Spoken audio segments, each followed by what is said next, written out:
Baik, bismillahirrahmanirrahim. Assalamualaikum warahmatullahi wabarakatuh. Pada kesempatan kali ini, kami dari kelompok 13 ingin mempresentasikan hasil diskusi dan kerjasama kami dalam tentang toleransi dan hak individu dalam masyarakat beragama dengan kami mengangkat studi kasus yaitu pria muslim yang ingin kembali ke Kristen di Malaysia pada tahun 2025 yang beranggotakan saya Puji Lestari, kemudian ada Tri Maulida Fatimah, kemudian ada Hafiza Masruratul Ain, dan terakhir ada Syifa Misbahatul Mutmainah.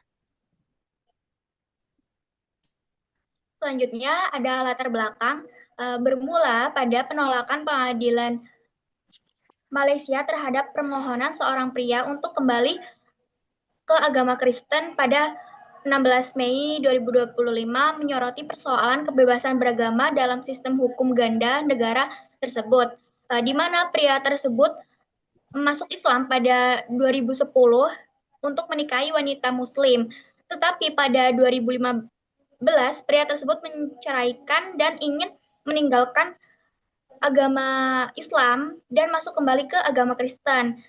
Kasus ini sejalan dengan sejumlah kasus sebelumnya seperti Lina Joy dan Refahti Masosai, menunjukkan bahwa perpindahan keluar dari Islam sering terhambat oleh kewenangan eksklusif peradilan syariah.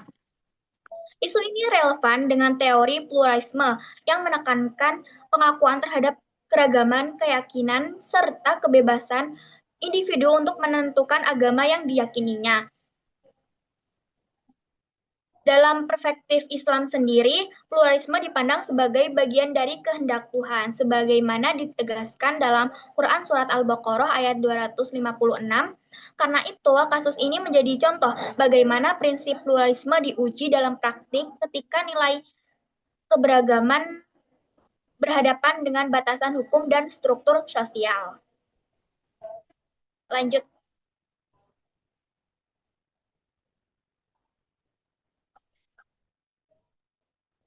Nah, baik, dari analisis yang kami lakukan, kami mengambil dari adanya 3 pertanyaan, yaitu yang pertama, bagaimana kebebasan beragama dijamin dalam Al-Quran, Surah Al-Baqarah ayat 256 dan UDHR pasal 18, serta bagaimana prinsip pluralisme serta toleransi John Locke dapat membantu menganalisis kasus 2025 di Malaysia. Yang kedua ada pertanyaan tentang apa sih tantangan yang muncul ketika hukum nasional berbasis syariah membatasi hak individu untuk berpindah agama seperti yang terlihat pada kasus 2025 di Malaysia? Dan pertanyaan terakhir yaitu bagaimana kasus 2025 di Malaysia menggambarkan keselarasan atau ketegangan antara prinsip kebebasan beragama dalam Islam, hak individu menurut HAM internasional, serta praktik hukum nasional dalam masyarakat beragama.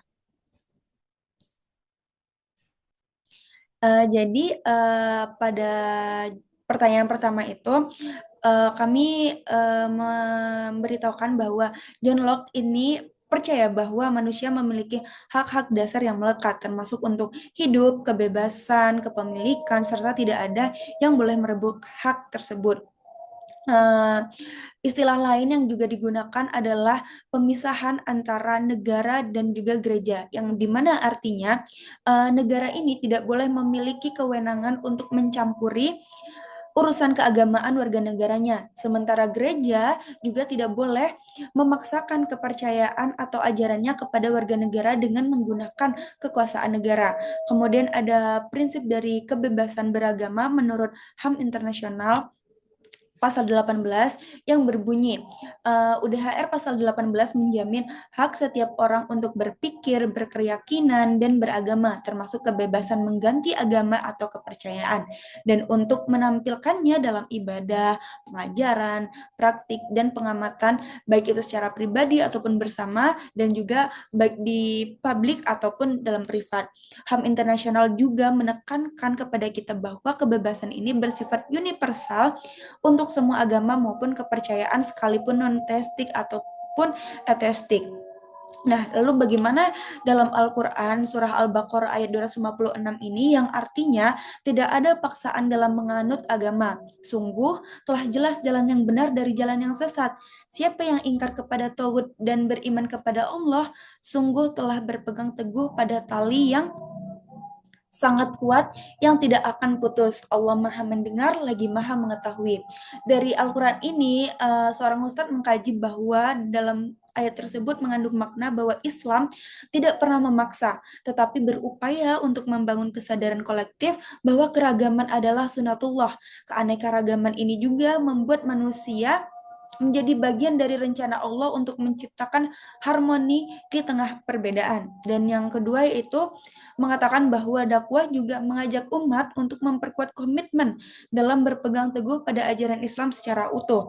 Dalam konteks ini, Islam diibaratkan sebagai cahaya yang membimbing manusia untuk mengatasi sisi gelap dalam diri dan mengubahnya menjadi naluri yang positif. Sehingga dalam hal ini dari ketiga teori tersebut dapat kita kita katakan bahwa ketiga kerangka teori ini sama-sama menegaskan bahwa kebebasan beragama adalah hak dasar manusia yang tidak boleh dipaksakan ataupun dibatasi secara tidak proporsional. Nah, ketiganya juga menempatkan keyakinan sebagai pilihan otonom individu yang harus dihormati oleh negara, baik dalam hal memilih, mengganti, maupun mengekspresikan agamanya. Melalui ketiga kerangka ini pula dapat kita simpulkan bahwa kebijakan negara yang menghalangi konversi, menekan minoritas, atau mencampuri doktrin agama adalah melanggar prinsip moral, hukum, dan teologis tentang kebebasan beragama. Nah, sehingga dalam negara Malaysia sendiri, idealnya harusnya menjamin pluralitas keyakinan sebagai pondasi kehidupan sosial yang adil dan damai. Nah, untuk research question kedua, kita membahas tantangan yang muncul ketika hukum nasional berbasis syariah membatasi hak individu untuk berpindah agama. Seperti pada kasus Muslim men seeking to return to Christianity di Malaysia tahun 2025. Tantangan pertama adalah kebuntuan yurisdiksi. Pengadilan sipil di Malaysia tidak punya wewenang untuk mengubah status agama, sehingga semuanya jatuh ke pengadilan syariah. Akibatnya, individu yang ingin pindah agama jadi tidak punya alternatif jalur hukum. Kedua, ada akses yang terbatas terhadap perlindungan hukum. Karena keputusan berada sepenuhnya di ranah syariah, banyak kasus konversi akhirnya tidak mendapatkan remedial yang efektif, meskipun sudah melalui proses banding.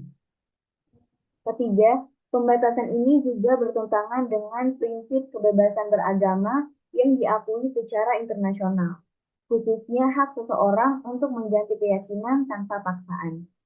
Keempat, muncul diskriminasi dan stigma sosial. Individu yang ingin keluar dari agama mayoritas sering menghadapi penolakan administratif, misalnya perubahan data agama di dokumen kependudukan dan juga tekanan sosial dari lingkungan. Terakhir, ada ketidakpastian dan ketidakadilan prosedural. Karena proses di pengadilan syariah sangat bergantung pada interpretasi hakim. Jadi hasil akhirnya tidak selalu konsisten dan sulit diprediksi. Jadi secara keseluruhan, batasan hukum syariah terhadap perpindahan agama memunculkan tantangan besar baik di level hukum, administratif, maupun HAM. Baik, untuk menjawab pertanyaan nomor 3, pada poin pertama, saya akan menjelaskan terlebih dahulu tentang perspektif Islam, yaitu dalam Al-Quran Surah Al-Baqarah ayat 256, Allah menegaskan bahwa tidak ada yang artinya keyakinan seseorang itu harus lahir dari kesadaran diri sendiri, bukan karena dorongan negara atau keluarga ataupun tekanan sosial. Ayat ini juga menunjukkan bahwa memilih agama adalah wilayah yang sangat personal, yang mana secara prinsip Islam memberikan ruang bagi setiap individu untuk menentukan pilihan keyakinannya sendiri. Yang kedua, di slide selanjutnya adalah perspektif HAM internasional yang mana pasal 18 UDHR yang menurutnya setiap individu itu berhak menganut, mengganti, atau tidak memeluk agama apapun. Dan negara pun tidak boleh membatasi hak tersebut. hak ini sifatnya universal dan tidak bisa dinegosiasikan. Kalau kita kaitkan dengan kasus pria Muslim yang sudah dijelaskan tadi, standar UDHR ini tidak berjalan sepenuhnya, yang mana proses perubahan agama di Malaysia ini masih harus melewati mekanisme mahkamah syariah yang ketat, sehingga hak pribadi pria tersebut akhirnya bergantung pada izin institusi negara. Yang ketiga, perspektif hukum nasional dari Malaysia sendiri, yaitu identitas Islam negaranya, yang mana Malaysia ini memakai sistem dualisme hukum. Yang pertama ada mahkamah syariah untuk urusan agama Muslim, termasuk perpindahan agama, dan yang kedua ada mahkamah perdata untuk urusan umum lainnya. Masalah pindah agama dari Islam di Malaysia ini sebagai bagian dari stabilitas sosial kan salah satu negara Muslim. Dalam negara Muslim negara tetap mewajibkan proses syariah yang ketat, yang mana ini menunjukkan bahwa kepentingan kolektif negara lebih diprioritaskan daripada kebebasan individu itu sendiri. Jadi dari ketiga perspektif ini bisa dilihat bahwa ada unsur keselarasannya tetapi juga ada ketegangannya. Yang mana Islam melalui Al-Quran, melalui surah Al-Baqarah dan UDHR sama-sama memberi ruang bagi kebebasan beragama secara personal, tetapi dalam praktiknya di negara Malaysia itu sendiri, kebebasan ini dibatasi oleh aturan syariah demi menjaga identitas dan stabilitas masyarakat Muslim itu sendiri. Lanjut di kesimpulan, kasus pria Malaysia yang ingin kembali ke agama Kristen pada tahun 2025 itu menunjukkan bahwa kebebasan beragama di Malaysia masih berada dalam ketegangan antara prinsip teologis, standar HAM internasional, dan praktik hukum nasional.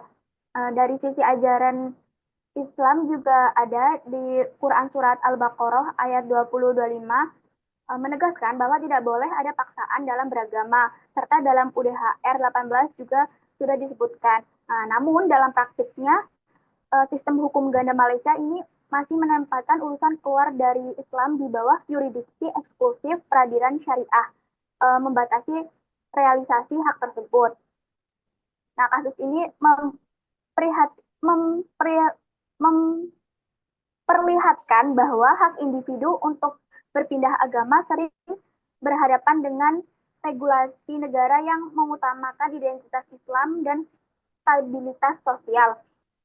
Hambatan administratif, ketidakpastian prosedural, hingga keterbatasan akses ke pengadilan sipil memperkuat posisi negara sebagai pihak yang mengontrol perpindahan agama, bukan fasilitator kebebasan beragama. Melalui perspektif pluralisme dan toleransi John Locke, kasus ini memperlihatkan bahwa pengakuan terhadap keagamaan dan kebebasan individu belum sepenuhnya tercermin dalam kebijakan negara. Akibatnya, perpindahan agama menjadi proses yang rumit dan tidak sejalan dengan prinsip pluralisme dan hak asasi manusia yang ideal. Dengan demikian, kasus di tahun 2025 ini menegaskan perlunya dialog berkelanjutan antara prinsip Islam, HAM internasional, dan kebijakan nasional agar kebebasan beragama dapat dijalankan secara lebih adil dan seimbang dalam masyarakat yang majemuk. Begitu. Baik, teman-teman, mungkin dari kelompok kita, dari hasil pemaparannya cukup sekian. Bagi ada teman-teman yang ingin bertanya, silahkan untuk menyantumkan pertanyaan di kolom komentar di bawah ini. Mungkin dari kita, terima kasih atas perhatiannya dan mohon maaf atas kesalahannya. Saya sebagai moderator pada kesempatan kali ini mengucapkan terima kasih dan wassalamualaikum warahmatullahi wabarakatuh.